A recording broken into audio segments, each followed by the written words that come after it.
I'm happy to be here today with Dr. Andrew Weil. I was just thinking before this interview that I probably wouldn't be here without the pioneering work that he did. And as a matter of fact, none of us would be here if there wasn't some visionary years ago who talked about integrative medicine and brought that to the world. I'm so happy to see you here today. Good to see you again, Joshua. Great to see you. Thanks for everything you've done.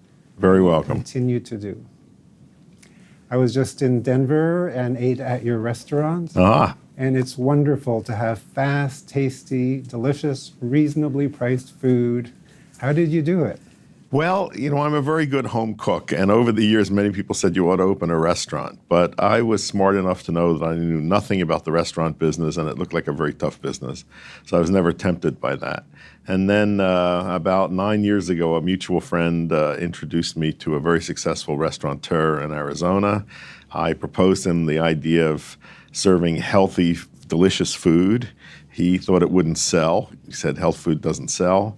I eventually convinced him to try it, and we opened the first True Food Kitchen in Phoenix about 8 years ago now, and now we have 17 of them throughout the country.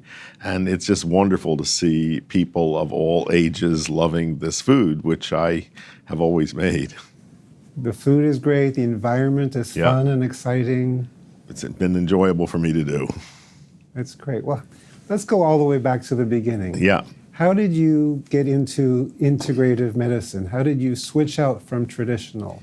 I never practiced conventional medicine. I have a lifelong interest in plants, something I got from my mother that she got from her mother that led me to be a botany major as an undergraduate at Harvard and started me on a career interest in medicinal plants. I also have a lifelong interest in the mind and how the mind affects the body. Eventually, that led me to take a course in medical hypnosis, which was fascinating. And I've always been very sensitive to the intricacies of mind-body interactions, something I heard very little about in my medical training. I became interested in alternative medicine as an undergraduate and began reading about alternative medical practices.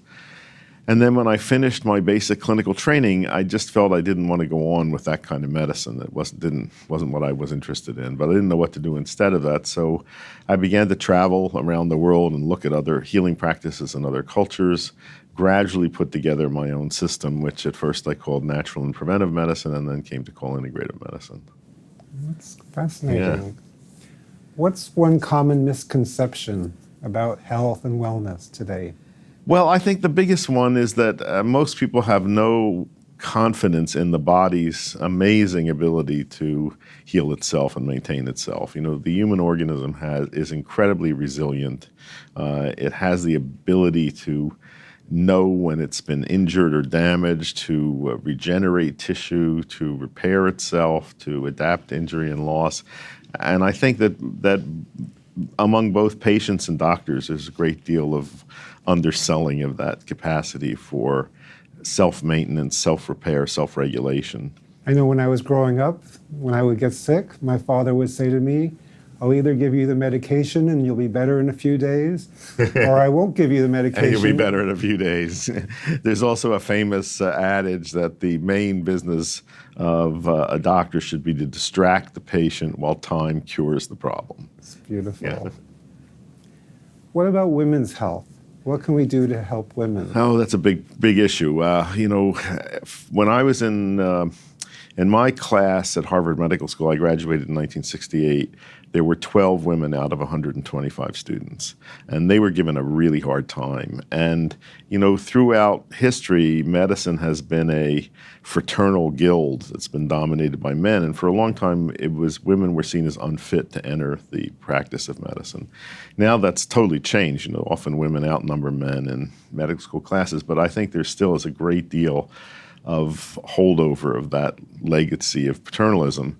And even in modern times, women's illnesses have often been dismissed as being psychosomatic, unimportant.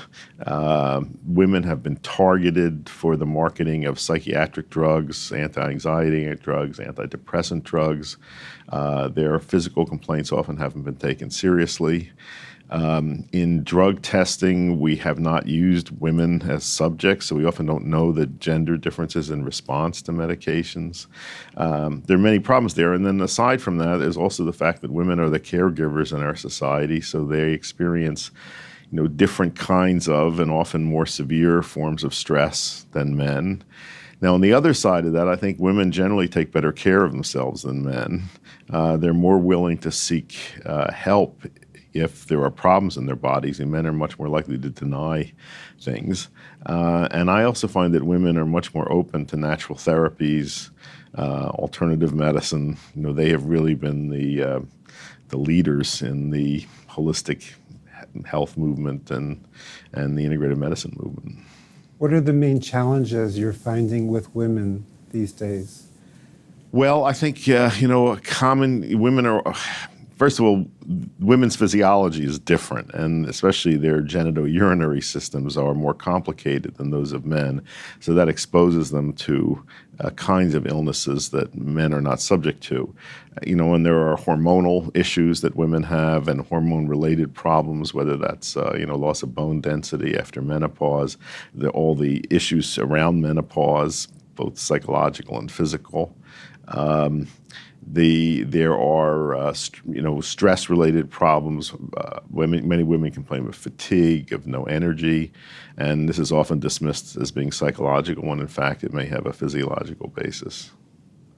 Women are also, as you know, much more judged on appearance in our culture than men, so they are often much more likely to be targeted for crazy dietary stuff, all sorts of things that maybe men are more resistant to.